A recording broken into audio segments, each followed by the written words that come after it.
Hello guys, welcome back to my channel. ఇక్కడ చూస్తున్నారు కదా, నేనైతే బిర్యానీ రైస్లో ఇది బాయిలర్ చికెన్ అనమాట. ఇదైతే సపరేట్ చేసేసాను కబాబ్ కోసమని. ఇంక ఇక్కడైతే అల్లం పేస్ట్ కొద్దిగా, తర్వాత కబాబ్ మసాలా వస్తుంది కదా అది కొద్దిగా, తర్వాత కార్న్ఫ్లోర్, ఇంకా తగినంత సాల్ట్, కారము, ఒక ఎగ్.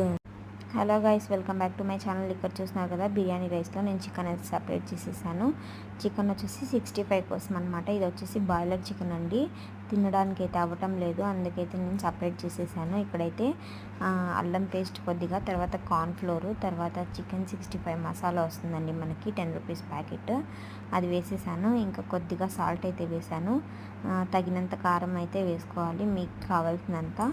ఇంకా ఒకటి ఎగ్ అయితే వేసాను, సాల్ట్, తర్వాత లైట్గా టేస్టింగ్ సాల్ట్ వేయాలన్నమాట.